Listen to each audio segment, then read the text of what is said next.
29 मार्च को आप सब लोगों ने पहले भी उसको काफ़ी कवरेज दी है। एक बच्ची का जो लाश मिलती है हमें खुरामा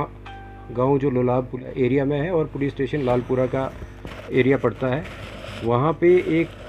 लकड़ी के शेड में, जिसमें हम लकड़ी स्टोर करके रखते हैं, वहाँ पे एक डेड बॉडी मिलती है। प्राइमा फेशी लगता है कि बच्ची का जो है वो गला काटा गया है और उससे उसकी डेथ हुई है। बहरहाल रात का वक्त था और उसके दूसरे दिन जब सुबह के टाइम पोस्टमार्टम करवाया गया तो एक डिस्कशंस डॉक्टर के साथ जो हुई और प्रिलिमिनरी जो पोस्टमार्टम रिपोर्ट उनके हिसाब से ये पता चलने लगा कि बच्ची का गला भी घोंटा गया है, क्योंकि उसके कुछ ऑर्गन्स पे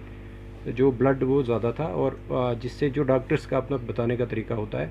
उन्होंने ये भी असेस किया कि शायद बच्ची का जो गला पहले घोंटा गया है और फिर उसको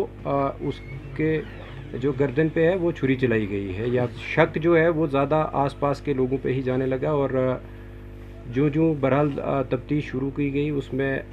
डीएसपी जो लोलाब है सरफराज बशीर, वहाँ के चौकी ऑफिसर अजहर शकील और एसएचओ मलिक नसीर, इसके साथ साथ एडिशनल एसपी और मैं भी स्पॉट पे गए और थोड़ा इंट्रोगेशन में भी ज्वाइनिंग हुई और कुछ सस्पेक्ट जो हमने उस पर ज़ीरोइंग की तो उनमें फैमिली ही सस्पेक्ट आने लगी, क्योंकि जब फैमिली को क्रॉस चेक किया गया कि वो किस सीक्वेंस में लड़की जो है वो रूपोश हुई थी और किस सीक्वेंस में मिली, तो उसमें ज़ीरोइंग जो हुई वो फैमिली पे ही हुई। बहरहाल जब फैमिली में भी सेपरेट इन्वेस्टिगेशन चलने लगी, इंक्वायरी चलने लगी, तो लड़की का बाप जिसका नाम मोहम्मद इकबाल खटाना है वो हमारा प्राइम सस्पेक्ट लेके उसमें तफ्तीश में आने लगा। और जब उसको अच्छे तरीके से जब क्रॉस क्वेश्चनिंग और बाकी तफ्तीश के जो जितने भी मवाद हमारे पास थे उनसे जब कन्फ्रंट किया गया तो उसने कन्फेस किया कि इस छोटी बच्ची जो कि मोहम्मद इकबाल की ही बच्ची है, उसका जो मर्डर है वो उसने खुद किया है, बाप ने किया है और उसको हमने हिरासत में भी फॉर्मली अरेस्ट किया। और ये कहानी निकल के आई कि चूँकि इकबाल जो है अपनी बीवी से पिछले 1 साल से इनके बीच जो काफ़ी पर्सनल इश्यूज़ को लेके लड़ाई होती रहती थी, मैं तू भी होता रहता था, इवन फिज़िकल असॉल्ट भी होता रहता था। इसी शाम को जब 29 तारीख को जब इकबाल चूँकि पेशे से एक ड्राइवर है, गाड़ी चलाता है सुमो, वो घर लगभग 4:15 बजे के करीब जब घर आया तो बीवी के साथ दोबारा से उसका, क्योंकि उस सुबह भी उसका झगड़ा हुआ था और शाम को फिर से उसका काफ़ी लड़ाई हुई, आपस में बहस मुबासा हुआ और इवन कि उसकी वाइफ ने इसको स्लैप भी किया। तो इसी बीच में वो जो एंगर जो है उसका, वो अनकंट्रोल्ड एंगर जो आया, उसने चाहा कि वो अपने आप को मर्डर करता, बट वो एक नाइफ़ लेके वहाँ से निकलने की उसने ये बहाना किया कि मैं अपने गाड़ी का जो टायर है वो पंचर हुआ है और उसको पंक्चर को मैं ठीक करवाऊँगा। तो वो वहाँ से अपने घर से निकलता है, जिसको जाते वक्त उसके ब्रदर शौकत जिनका नाम है, इसकी वाइफ, उसके चाचा, वो सारे लोग उसको देखते हैं और उसका कज़िन जो है वो देखते हैं कि वो घर से निकल रहा है और छोटी बच्ची उसके पीछे चल रही है। और वो इतने में बच्ची जो है उससे कुछ पैसे 5 रुपये मांगती है तो वो उसको 10 रुपये देता है, बट वो पीछे नहीं देखता है और बच्ची उसको फॉलो करती है, जिसको काफ़ी और भी हमारे पास गवाह हैं जिन्होंने उसको बच्ची को फॉलो करते हुए देखा। और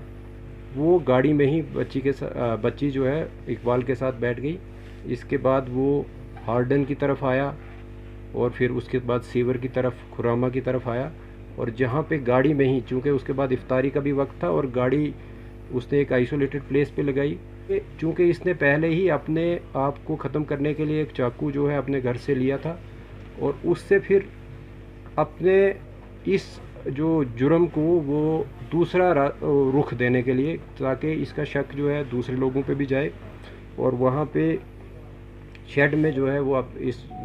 बच्ची की डेड बॉडी को रख के उसके बाद इसका गला काटता है और उसके बाद ये चाकू को धो के और अपने पास रख के फिर जाके अपनी गाड़ी को लाके हिस्बे मामूल जहाँ पे ये गाड़ी को रखता था वहाँ पे ही गाड़ी को दोबारा पार्क करके जब घर जाता है,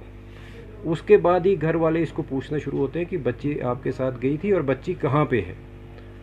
तो वो ये बहाना बोलता है कि बच्ची मेरे साथ नहीं थी अभी तक की तफ्तीश में सिर्फ मोहम्मद इकबाल ही एक वाहिद सस्पेक्ट जो वाहिद मुलजिम जो है वो सामने उभर के आया, ट्रांसपायर हुआ है इन्वेस्टिगेशन में, और उसी को गिरफ़्तार भी किया गया है। जिस चाकू से उसने बच्ची का गला काटा था वो भी उसने फिर किचन में एक और मखसूस जगह पे छुपा के रखा था, वो भी बरामद किया गया है। इसके साथ साथ उसके कपड़े जिन पे जो उसके कफ्स होते हैं, कॉलर, ये जो बाजू के, उनसे भी ब्लड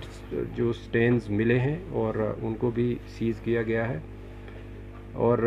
जहाँ जहाँ पे वो रुका है और जिस तरीके से हमने टेक्निकल जो एविडेंस को कलेक्ट किया है वो बिल्कुल कॉरोबरेट होता है कि वो कहाँ कहाँ गया था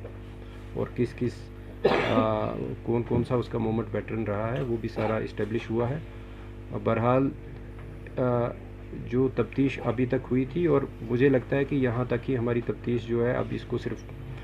जो बाकी लीगल प्रोसीजर्स हैं वो हमने पूरे करने हैं, और जो इकबाल है उसको गिरफ़्तार किया गया है।